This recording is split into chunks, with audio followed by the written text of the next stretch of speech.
Good. Now you can finally afford to pay me what I'm owed. She said it loud enough for the waiter to flinch. Her wine glass hovered midair as she let out a breathy little laugh, like she'd been waiting years to drop that line. Her sister joined in, smirking over her creme brulee. Even her mother chuckled into her napkin, careful not to smear her lipstick. And across the table, her father, the great Thomas Faulkner himself, didn't laugh, but the smug tightening around his jaw said he approved. That's what stung more than anything. Not that she said it, but that he agreed. I smiled. Didn't flinch. Didn't argue.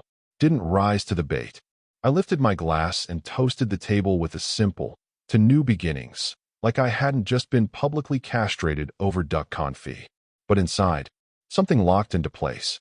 Not rage. Not pain. Just clarity. That calm, almost clinical realization a surgeon gets before the first incision. I had the contract in my briefcase. It was already signed on my end, notarized and clean. The buyer's offer had come through 2 weeks prior, well above market, no contingencies, and most importantly, irrevocable. All I had to do was finish dessert, shake a few more hands, and file the transfer. The clock had already started ticking. I'd spent years sitting at that table, supporting them, smiling at their fundraisers, playing the charming background husband while they paraded around like royalty. I was the tech guy, the software nerd, the cute project she married for stability after her art degree stopped paying the bills. And now that stability was no longer convenient, she was ready to cash out. She never asked who I was selling to. Not once. Which made it even sweeter. And by the way, while you're here, if you're the kind of man who's ever been laughed at and kept receipts instead of shouting, do me a favor. Hit that follow button. 97% of you are listening without subscribing. You've got no idea how much it helps the team when you do. Keep stories like this alive, and revenge? Well, revenge is best served regularly. Anyway, later that night, I was alone in my home office, the one she used to call the man cave, with air quotes. The one she once suggested converting into a yoga studio because we need more natural light and fewer darkwood vibes. I clicked send on the final signature packet to the buyer's attorneys. No party, no announcement, just a soft chime and a new calendar reminder. Scheduled transfer of IP documentation to legal. Then I poured myself a glass of Glendronach 18 and opened the file drawer where I'd stored every quarterly report for the last 7 years. I didn't look at the numbers. I knew them by heart. I was just holding them, letting my fingers feel the weight of what I'd built, silently, while being told I was cute for playing CEO. They never asked what the company really did. Not in detail. They saw flashy logos, the occasional news mention, and assumed I was still tinkering with apps. No one in that family read the SEC filings. No one understood that my client list had grown beyond boutique retailers and now included half the logistics infrastructure of the Western Seaboard. And they definitely didn't know that one of those clients, quietly introduced 6 months ago, was the holding group owned by Richard Langston. A name Thomas Faulkner knew intimately. A name that hadn't crossed his desk in over a decade. Ever since the Langston merger debacle nearly tanked his own company. It wasn't just personal. It was structural. Langston wasn't buying my company for glory. He was buying it because it held the one software suite that Faulkner Industries depended on to handle their freight analytics. You know, the one I personally helped optimize while my wife told her friends I was still debugging things, or whatever. And the kicker? The sale included a licensing clause so elegantly worded, Faulkner's team wouldn't even notice it until they were in breach. But that part, we'll get to soon enough. For now, I finished my drink and looked around the office. The walls were still covered with her modernist paintings. The bookshelf still had her mother's gifted biographies of failed Silicon Valley founders. I made a note to box everything tomorrow. The timer had started, and she'd started it, with a laugh. It was raining. The kind of soft, deliberate rain that muffles footsteps and makes the world feel smaller, more private. Perfect weather for ghosts and chess moves. The office park was empty by design. Not one of those glass monoliths downtown, but a low, brick-and-metal complex on the edge of the industrial district, where NDAs come stapled in triplicate and deals get inked behind locked steel doors. Langston was already waiting inside. He didn't rise when I entered, just glanced up, nodded, and motioned toward the chair across from him. The man looked like time had tried to ruin him and failed. Still sharp, still mean, still nursing a vendetta that spanned 2 presidential administrations. His company, what remained of it, was lean, vicious, and ready, like a wolf that hadn't eaten in days. "You're sure you want to do this?" he asked, tapping the folder between us. "No press," I said. "No leaks. Not until you've got the IP and I'm legally out." Langston's smile was a slow, creeping thing. "I'm not the one who needs to worry about leaks. But fine. No announcements. We stay in the shadows until the dominoes fall." He slid the contract over. I'd already seen it, of course. My lawyers had spent weeks crafting the transfer language with almost psychotic attention to detail. The core of it wasn't even the sale price, though it was considerable. It was the clause buried in Section 14.2.3, Software Licensure and Restrictive Entity List. That clause was the scalpel, the shiv behind the handshake. It named, explicitly, a list of parties that would be permanently barred from accessing or implementing the software package in any form. Not just the core product, but the framework, the modules, the infrastructure, the code itself. And at the top of that list, Faulkner Industries. Why? Because 10 years ago, Faulkner pushed Langston out of a merger, bribed a board, blackballed the man from half the tech circles in the Northeast. Langston spent the next decade bleeding slowly. Until now. Now he had the knife. "You'll be out of it completely?" Langston asked, flipping through the final pages. "Gone by COB today. New execs take over Monday. The transition doc is in your inbox. Clean exit. Nothing traceable to me after. And the divorce? Filed yesterday." Langston chuckled, signing with a black Mont Blanc. "Goddamn. Remind me never to cross you." I didn't answer. Just signed my own page. When we stood, he extended a hand. "Pleasure doing business with you." I shook it. "Likewise. Just be ready. You'll have about 24 hours of silence before it hits them." He tilted his head. "Think she knows?" "No," I said, walking to the door. "She never asked what I did for a living. Just assumed." There was something profoundly satisfying about that silence as I left. No celebration. No applause. Just quiet efficiency. A strategic vacuum where something big used to be. By the time I got back in my car, my phone had already pinged. Transfer confirmed. IP logged. Access permissions revoked. They'd realize it soon enough. When Faulkner's servers tried to ping our API and got the digital equivalent of a slammed door. When their internal dashboards failed to load. When the custom logistics engine, their entire warehousing system, depended on returned a 403 error code. 24 hours. That's all it would take. 24 hours until the empire started to buckle. And no one, not her father, not their smug little board of directors, had any clue they were already sinking. The manila envelope made a satisfying thump when I dropped it on the clerk's counter. No tears, no hesitation, no second-guessing. Just signatures and silence. The divorce filing was clinical, deliberately so. Nothing messy, nothing emotional. No accusations, no timelines. Just irreconcilable differences. The difference being, I had a plan, and she had a punchline. By 3:40 p.m., the paperwork was in the system.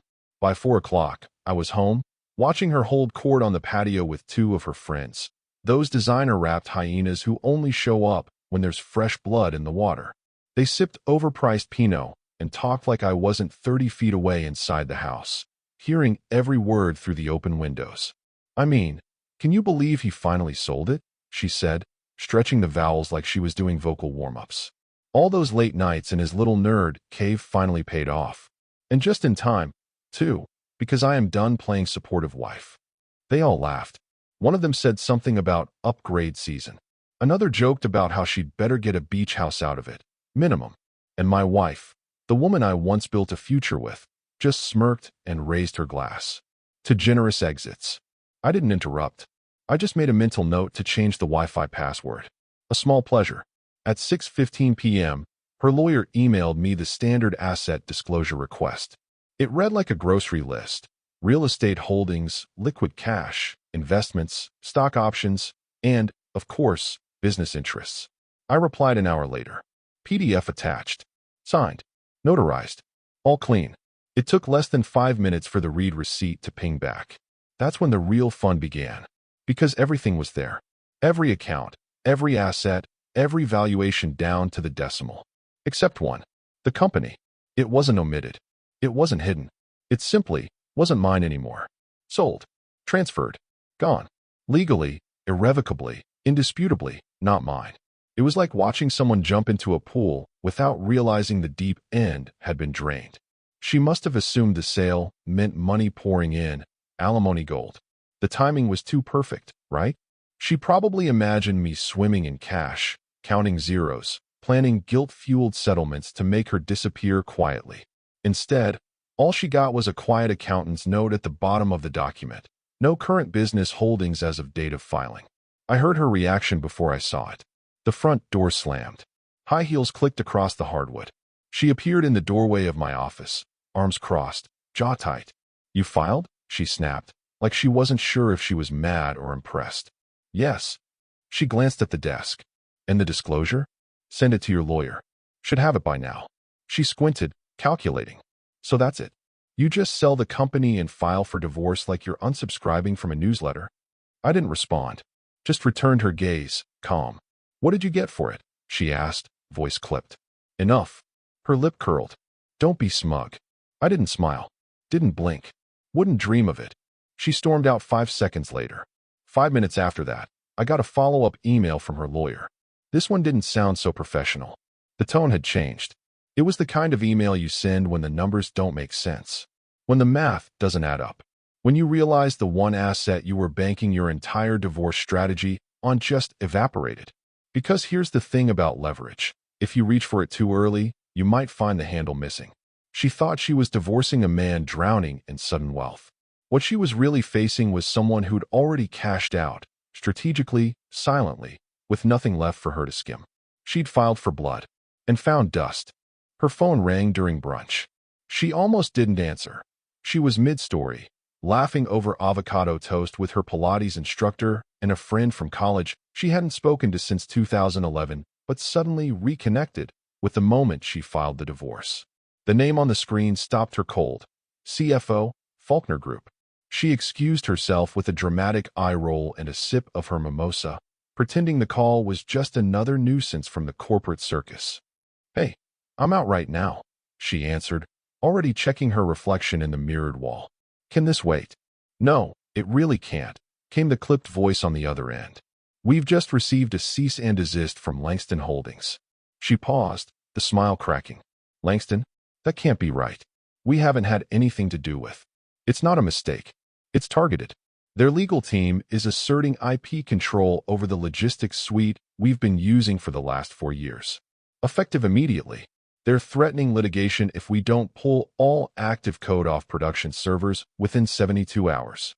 The words bounced off her like hail. "What the hell are you talking about? That software's ours. We have a license."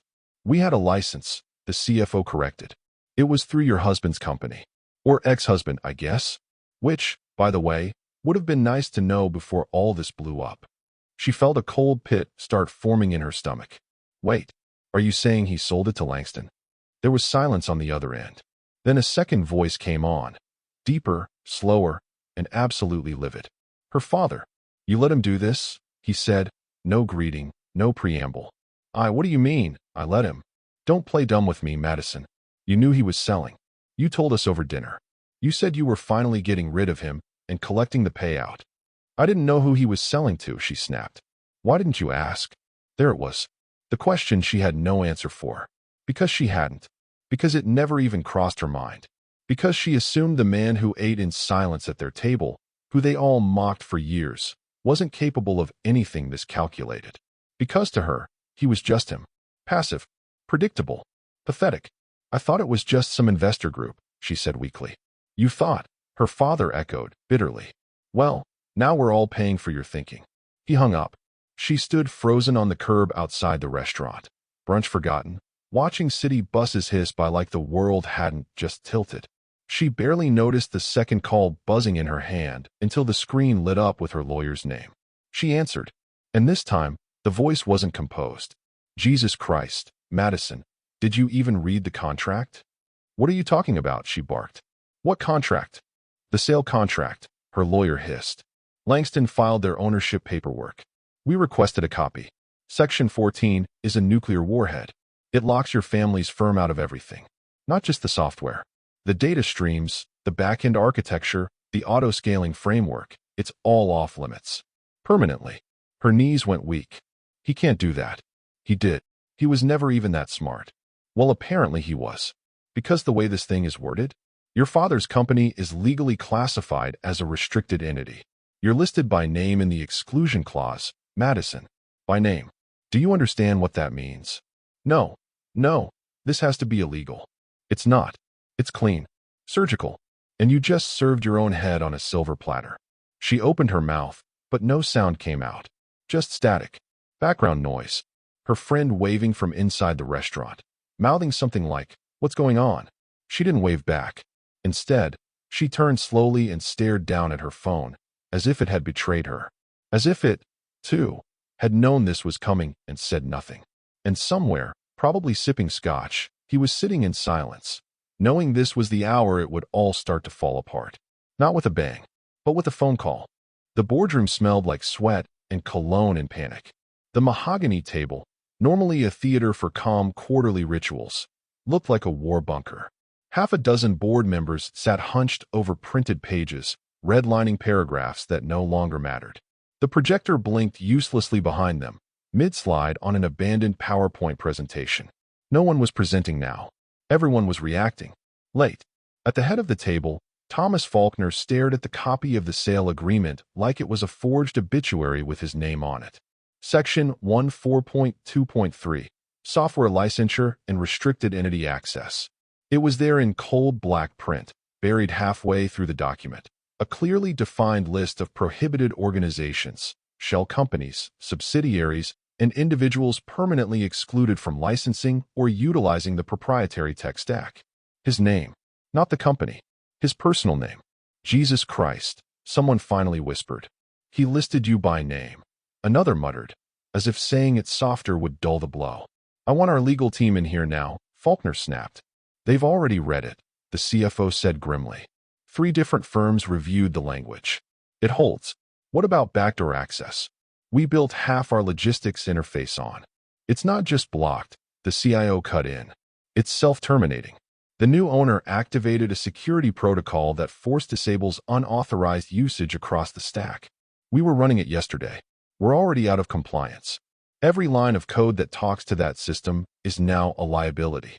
Faulkner's knuckles went white around his pen. So what we rebuild? We start from scratch. Not in under 6 months. Not without tanking every SLA we've signed. And not with the debt we're already carrying, said the CFO. This buries us. The room fell into a long, taut silence.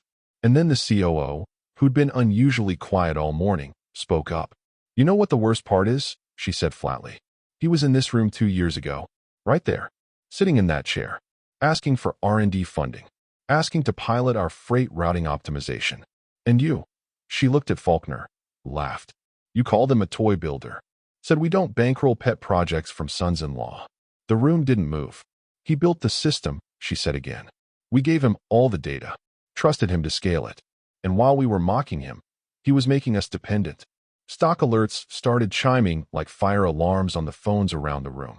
Faulkner Industries, minus 12.6%. Downgrade warning issued by Fitch Ratings. JP Morgan reevaluating credit facility. Faulkner was still staring at the document. There has to be a workaround, he said hoarsely. There isn't, the general counsel finally spoke. This wasn't revenge. This was precision. It's not just that we can't access the software.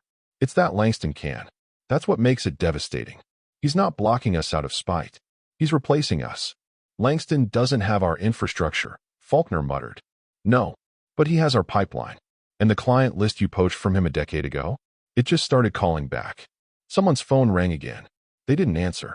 Across the table, one of the junior board members who'd been suspiciously quiet all week pulled out his laptop and silently began updating his LinkedIn profile. Where's Madison? Faulkner suddenly snapped. No one answered. Where is she? He roared, standing now, the contract crumpling in his fist. But Madison wasn't in the building. She hadn't shown up to the emergency meeting. She hadn't answered any of the 5 calls from his assistant. And she hadn't returned the email marked urgent, IP transfer crisis from the night before. Because she was still sitting in her car, parked in front of her lawyer's office, staring at her phone and trying to stop her hand from shaking. She had read the clause. She had seen her name, and it was the first time in her life she truly understood what it meant to be excluded, not from a party, not from a table, not from a marriage, but from an entire empire that used to orbit around her. Inside the boardroom, Faulkner's empire was unraveling fast. And outside, the man who once asked to be taken seriously was sipping coffee on his balcony, watching the sun rise through a quiet smile, knowing that this wasn't just a blow. It was extinction. The estate was quiet in that deceptive, manicured way, where every hedge is trimmed, every brick power-washed, and yet you can feel the tension in the air like ozone before lightning. Madison pulled up the gravel drive faster than she should have. The stones crunched beneath the tires like they were warning her to turn around. Inside, the living room was already a war zone.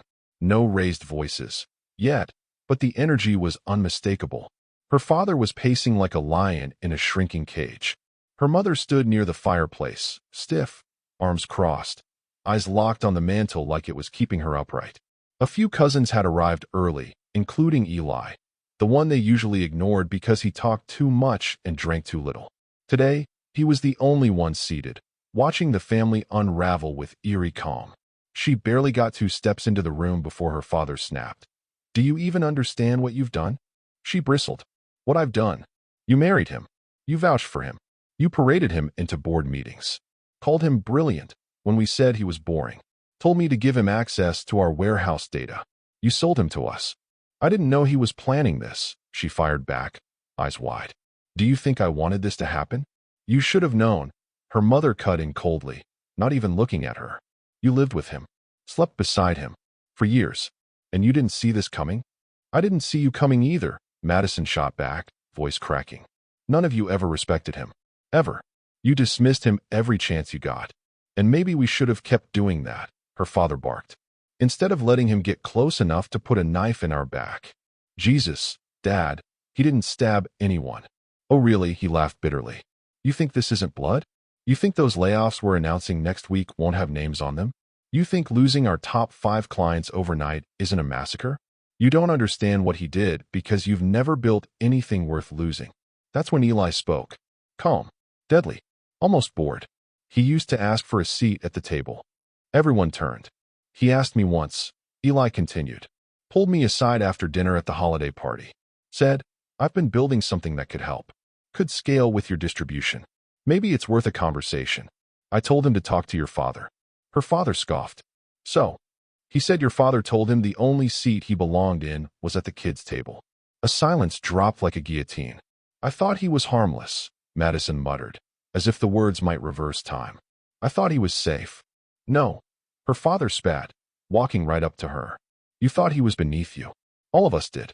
And now look where that got us." Suddenly it wasn't just shouting, it was everyone shouting. Cousins blaming cousins. The COO's wife blaming her for not sensing the shift. Her mother whisper yelling about reputation damage. One uncle demanding to know how the hell Langston got so much of their data. No one listened. Everyone pointed. And Madison stood dead in the center of the collapse, unsure whether to scream or vanish. The worst part? She still hadn't cried. Not when the legal documents came. Not when her lawyer turned cold. Not when the cease and desist shut down her father's production line. But standing there, being dissected by her own blood, she realized she didn't feel like a daughter anymore. She felt like a saboteur who hadn't even known she was carrying the bomb. And worse, part of her still wanted to defend him. Not because she loved him. That was long dead. But because somewhere, buried under all the contempt and cocktail hour insults, a quiet part of her respected him now. She looked at her father, veins in his neck pulsing, hands clenched into fists, and remembered the first time she brought her husband home. How this house looked down on him before he even opened his mouth. He didn't destroy them out of hatred. He destroyed them out of memory. And those memories? They were theirs. It dropped at 7:42 a.m. sharp. Front page of the finance and strategy section, right between the global markets update and a piece on renewable energy subsidies. A crisp, brutal headline in clean serif font. Disruption by design. How a quiet exit toppled a dynasty. The article was surgical. No fluff, no speculation, just a methodical dissection of a strategic masterstroke. It framed him not as a jilted husband or a bitter tech nerd, but as a visionary who'd played chess while the rest of them tossed hors d'oeuvres across boardroom tables. The writer traced the timeline like a crime scene reconstruction. From the initial software architecture that Faulkner's firm integrated, to the clause-laden sale to Langston, to the cascading failure of legacy systems now triggering mass layoffs across the Faulkner portfolio. And then, halfway through, a quote in bold. "He gave me exactly what I needed," Langston said when reached for comment. "And her family gave me the motivation." That line alone detonated 1,000 unread group chats. By 8:03 a.m., it was trending on LinkedIn. By 8:17, someone had screen capped it and posted it to a gossip subthread with the caption, "Wait, is this the Faulkners? Like, Madison Faulkner?" She hadn't even made it out of bed when her phone started buzzing. At first, she thought it was just more fallout from the board. But the texts were from friends. Personal friends. Serena. "Wait, is that about your ex?" WTF? Danielle. Yoga circle. "Girl, just read the article. Are you okay?" Alicia. Wedding friend. "Why didn't you tell me he was that guy? We were talking about this in class." Unfamiliar number. "Hey Madison, this is Lisa from Birch Grove Prep. I was wondering if you'd be willing to speak at our entrepreneurship panel next month, but after today's article." That last one stung more than she expected. She opened Instagram. 3 tagged photos gone. 2 friend counts down. Someone had removed her from a private networking group she co-founded last year.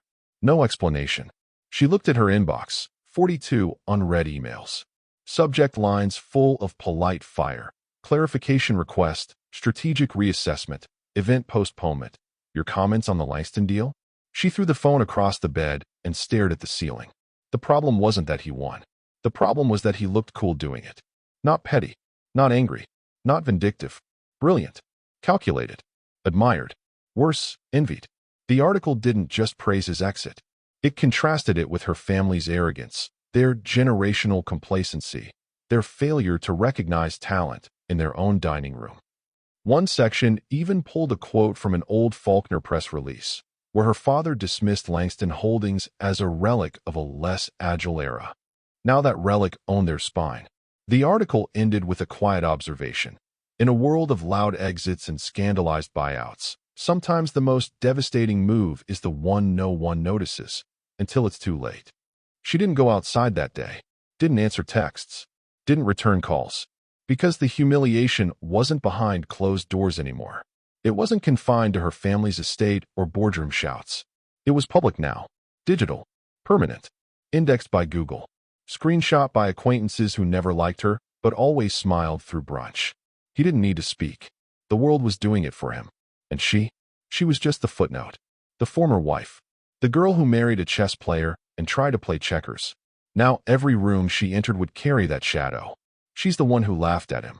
The office smelled like printer ink and desperation. She slammed the door so hard it rattled the blinds. Her lawyer, Martin Greeley, high-priced and high-strung, barely looked up from the stack of folders on his desk. He'd aged 10 years in the past week. His tie was loose. His eyes were bloodshot. His patience gone. "We need to reverse the sale," she barked. "No. Then we freeze the assets. File an injunction. I don't care what it takes. Do something." Martin closed the folder he was reading and finally met her glare. "Madison, you don't get it. There are no assets to freeze. The sale is done. Finalized. Payment disbursed. Ownership transferred. There's nothing left to grab." She paced the room like a cornered animal. He hit it. He had to. "That money is mine, Martin. He sold our company during the marriage. That should count." He sighed, tapped a document on the desk. "Let's talk about that. See this line? Proceeds from the sale of marital business assets are subject to disclosure at the time of dissolution unless ownership has already transferred." You know what that means? She didn't answer. It means if he sold it before filing, it's not marital anymore. And he did. He sold it. And then he filed, clean as a surgeon's blade.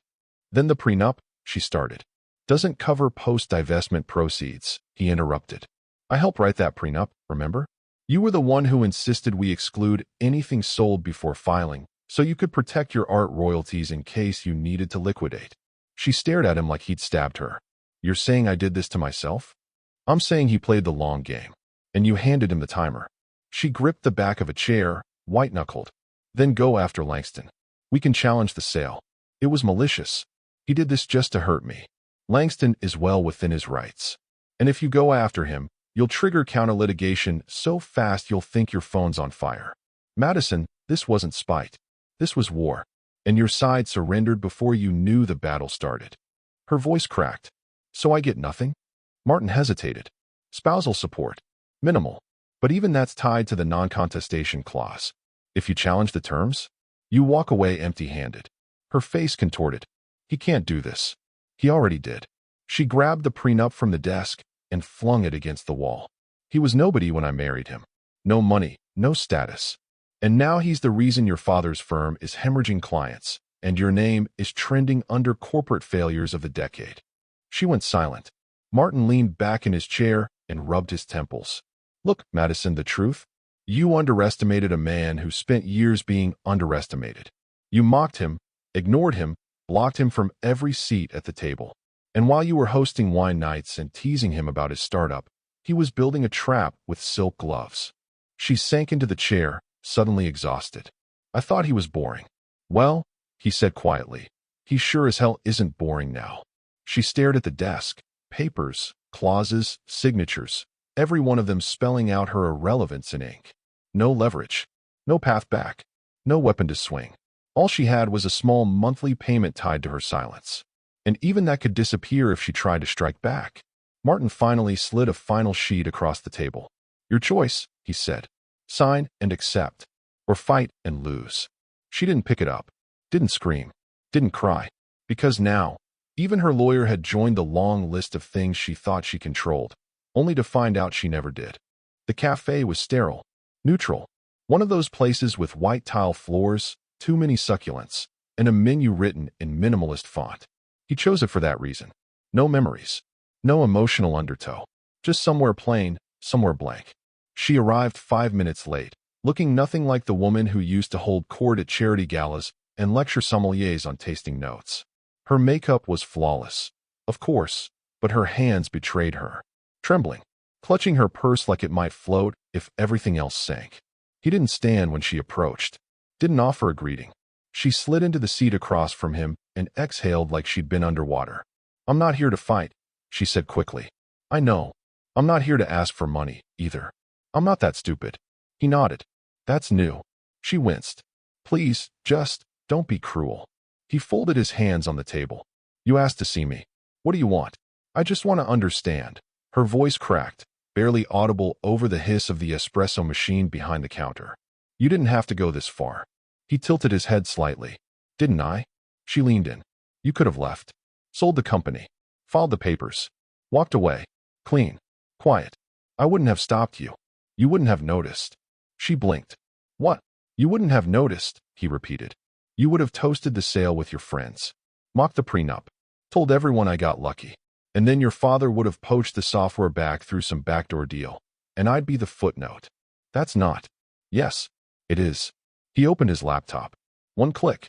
The screen lit up with a simple Excel file. No flourishes. No drama.